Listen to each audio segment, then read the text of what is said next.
Jake Burns, thanks very much for speaking to Ungagged. No problem.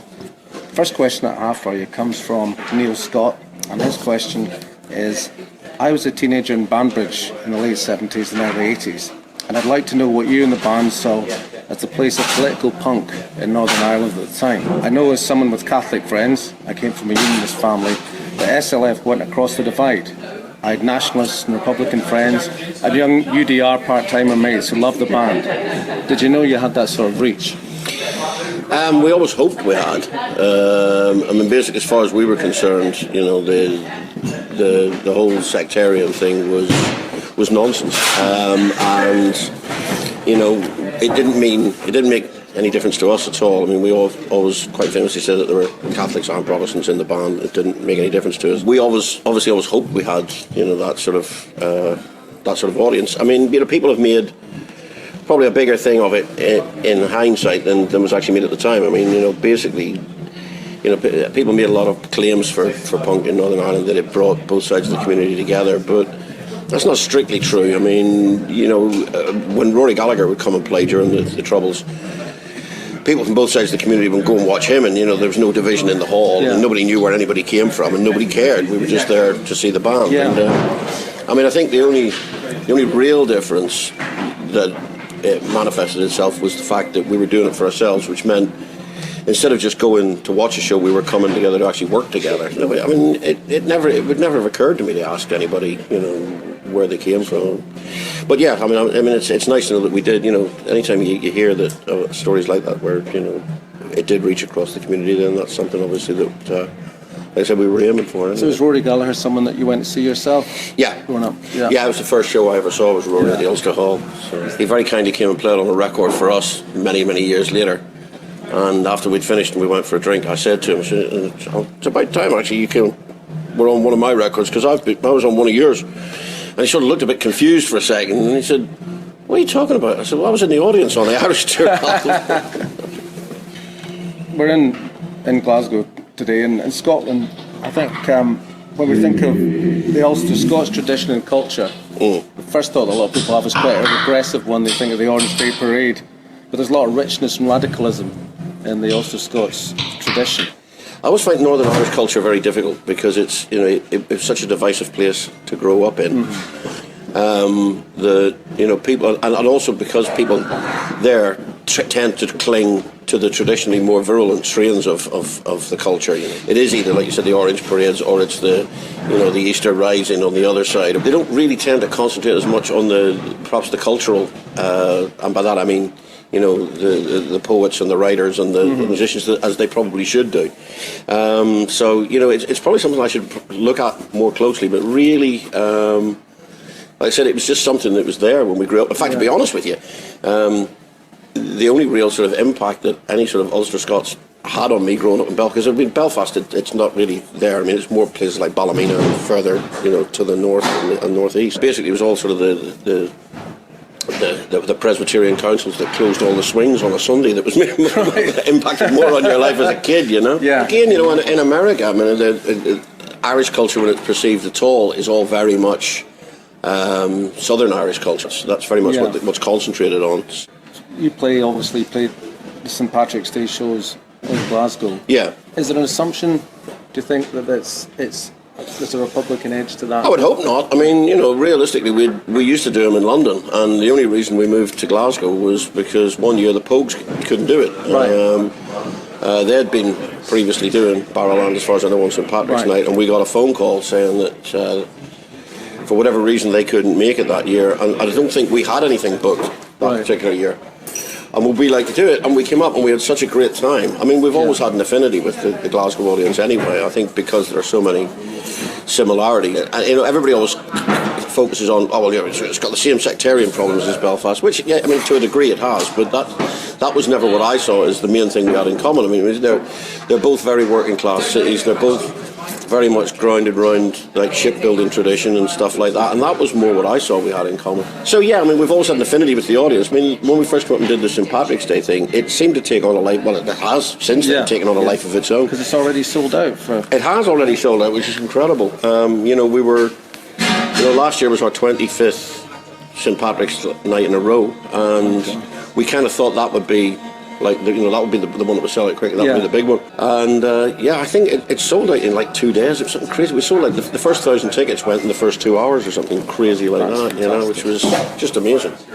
In your song "Stands to Reason," you say the media all twist the facts. I read it in the paper. Seems to me you're challenging received opinions, even those received opinions that are apparently anti-establishment. You say all cops are bastard thugs. They're all a bunch of racists. Right. At heart, all men are rapists. When I hear these words, it's like you could be talking about Facebook memes or YouTube videos, the confirmation bias in the Facebook bubbles that we live in social media.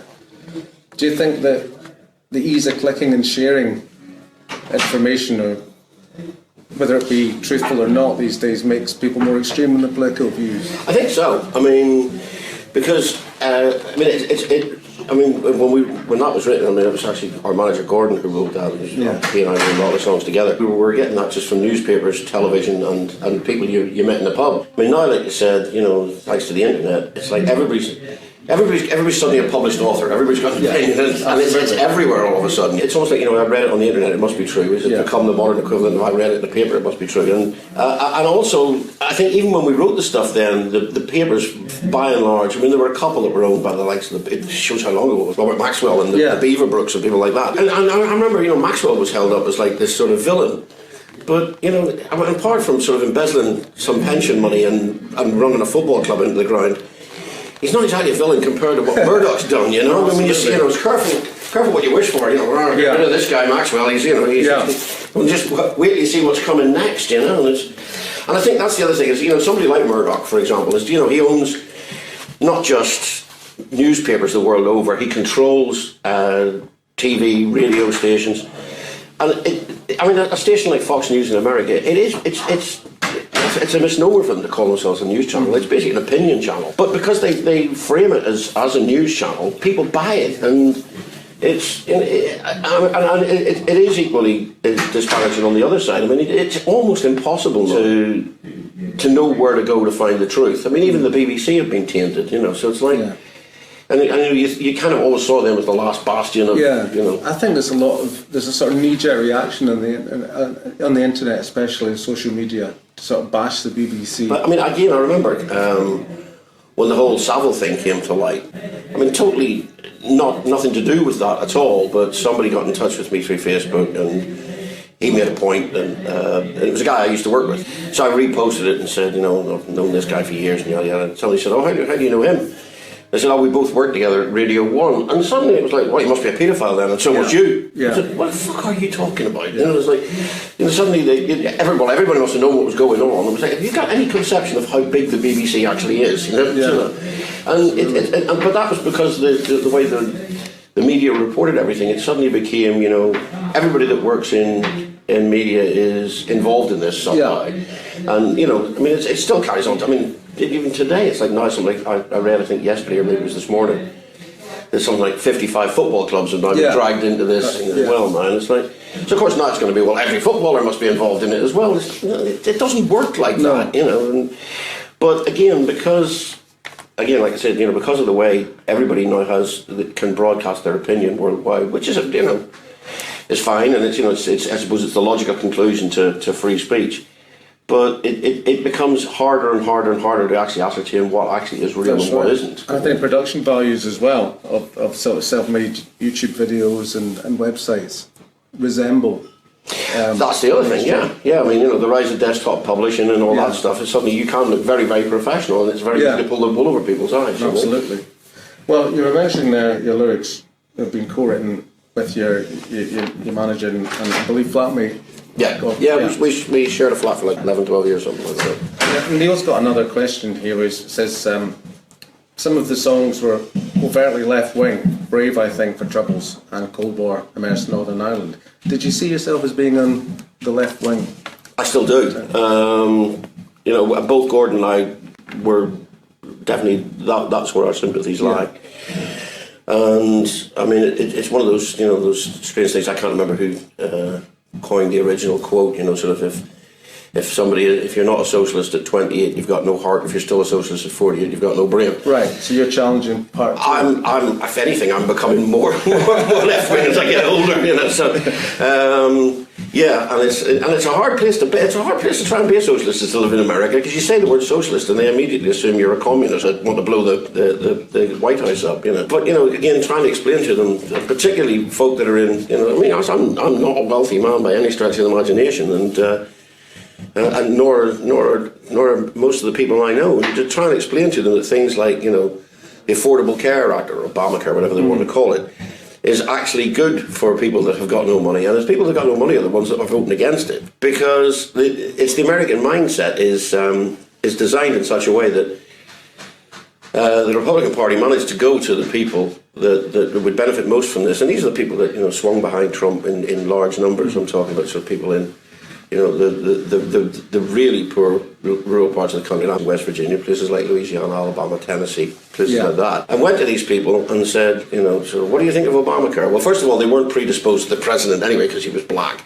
And I'm not saying that they're all racist, but you know, you don't have to scratch too far beneath the surface to find that was one of the problems they had with him. And they, you know, nobody actually pointed out to them, you know, you can finally afford healthcare. You can finally afford to, you know, to go to, if you're ill, you can go see a doctor. What they said to them was, you have to sign up for this. So he's taking away your right to choose. He's actually infringing your civil rights. And that's the way they couched it, and people bought it. They didn't actually see beyond that and go, no, hang on a minute, this is actually a good thing for me, you know. And so, you know, once you tap into that, you know, and then they say, you know, he wants to socialise medicine, and socialism is a big, big bugbear over there. They really don't like the word at all. That and communism are practically the same. As far as Americans, as far as the majority of Americans are concerned, they are, you know, and it's a very strange thing to, you know, to comprehend, because, you know, I would no quicker vote communist than I would vote fascist, but to suddenly find, whenever I'm saying things like, no, but this is actually a good thing for you, you know, healthcare's a good thing, you know, the fact you get a guaranteed pension at the end of your working life is a good thing, you know, unions are a good thing, you know, suddenly I'm fucking Stalin or something, or Trotsky, you know. You're aware of things like the Ballad of Joe Hill and the great American tradition of civil. Well, they do have a great labour tradition, and, you know, but that's almost become, well, that was then, you know, this is where we're going to deal with reality, and and then we're back to what we were saying earlier. It's like I don't think anybody has any concept of what reality really is anymore. You know? Sure. To my mind, there's always been an undercutting in your work of some of punk's more macho posturing, and I remember a school friend playing me in Flammable Material 1979. I remember grinning when the doo-wop section of Barbed Wire Love came on. And it's playful, but it also sounds vulnerable, and it's devoid of bluster. So that leads on to me asking you, your song My Dark Places, where you can open up about depression in front of a Barrowlands audience on St Patrick's Night. How has sharing that song affected your life? Well, I mean, it's, as I've said in the introduction to it, I was never, I never intended to actually record it. I wrote it mainly just, it was a form of catharsis for myself. It was to kind of get it out there, and also so that I could, again, like I said, because, you know, I had realised that there was invariably, well, so far there's been invariably been light at the end of the tunnel when I have these episodes, and I've given myself coping mechanisms, so I know when I can feel it coming on, I can try and head it off the pass. I know how to deal with it. And I basically was just writing that down to remind myself that was the case, you know. Anyway, the others heard the song, and Ali in particular was very keen that we recorded, simply because, as he said, you know, it's not like I'm the only person in the world that suffers from this. As a consequence, I'm actually very, very glad we did record it, just because people do come up to me afterwards and they do say, you know, that's how they felt, but they've, you know, they've kind of felt, they've always felt alone, and that's the other terrible thing about that, or any sort of mental problem, is, and again, I was just writing it from the point of view of growing up in Northern Ireland and having lived in England for such a long time.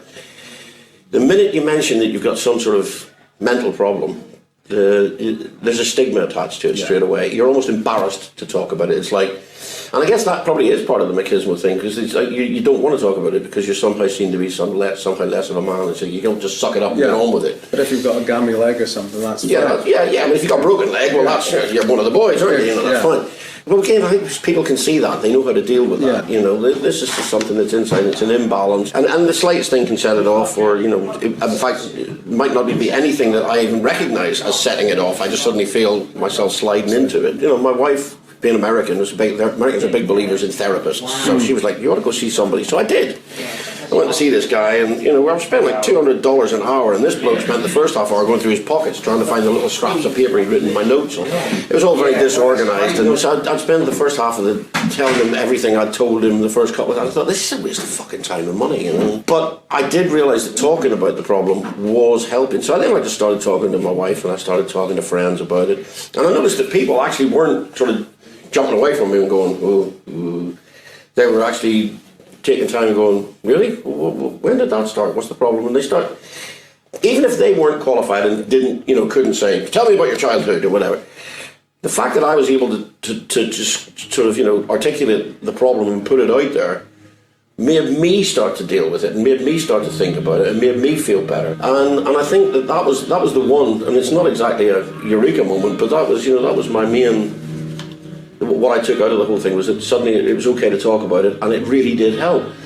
So the fact that then these members of our audience were able to come to me and say, to hear you talk about it meant I was able to start talking about it. Well, then that's a great thing. Then it's definitely worth doing. Yeah.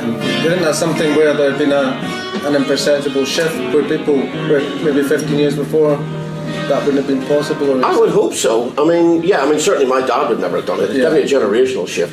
I mean, I think even the fact now that, soldiers come back from conflict and we know what PTSD is and we're willing to deal with it, whereas, from the Second World War, we've just been shell shocked. He's never been right since. And that was kind of how it was talked about. And in the First World War, they shot you for it. So I'd like to think that as each generation's going on, we're actually getting slightly more compassionate towards it. Yeah. I just ask you about the Dead Man Walking Tour. It reminds me a little bit of the Highwayman project with Johnny Cash and Willie Nelson. Do you know, funny you mentioned that. That came up today, and it was actually Segs brought it up, and he said, the thing he thought was really cool about that was not only did they sing each other's songs, but they actually, sort of wrote together. So he was floating the idea of us possibly writing together. So, oh, cool!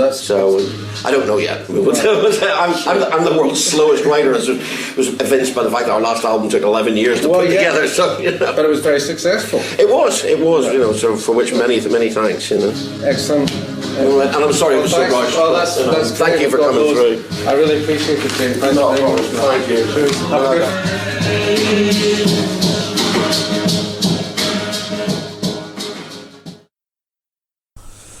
Looking back on it now as sort of, 150 years later, I don't think we really considered our songs anything political in the way that I suppose people here would see it. It was our way of really just talking about what went on day to day in our everyday lives. Some people say, oh, you supported this and you supported that. Well, no, we didn't. All we supported was, let everybody get on. And, there's too much nonsense going on for any, well, just for nearly for anybody to make sense of. I think one thing we didn't do was sit down and think, well, what can we write songs about that will be, infamous or get us the most attention, whatever. That was never the point. And the other thing is, what people got to realise about Stiff Little Fingers back then was, I think our first album has something like 13 tracks. I think 5 of them are about the whole Northern Ireland situation, so seems a bit of a exaggeration. But it was I mean, growing up then was, as everybody knows, had its hard times, and everybody had, I don't want to say everybody suffered the same way, because that's a bit of an exaggeration, but everybody had their problems, and everybody had some things that they had to live through and get round and whatever. And I don't think it's fair to say that some people were okay, obviously depending on where you lived, where you were from, you had to get through things a different way. But we all know people who have had things happen to them and whatever because of what was, I suppose, called the Troubles back then. And day-to-day life like that was what we wrote about. It seemed a bit, the undertones used to say, you know, oh, they're just being sensationalist and whatever, but that's fair enough. I mean, you can see why people say that, and the thing we always said then, and I still stand by it, if we didn't believe in what we were saying, singing, whatever, we wouldn't do it. And I think that's the most important thing you can have as a band like that. You gotta have the integrity to say, oh, well, that's what we believe. So looking back on it now, I can say, yeah, still think it's good stuff. Still think we've said what needed to be said from our point of view. And if people listen to it and whatever, yes, I don't like that whole corny, you know, oh, if we stop one kid picking up a gun, that's, I just find that really corny. But if it helped anybody, that's a nice thing to have. The whole situation back then, I suppose, was too every day to just ignore it for us, for me. And I think just the whole idea of it was, let's just describe what's going on. The Clash did it with singing about things in London and things all around that area, which was fair enough and made sense. So were we the Belfast Clash? Who knows? But that's what it came from. And looking back on it now, yeah, I'm not sorry.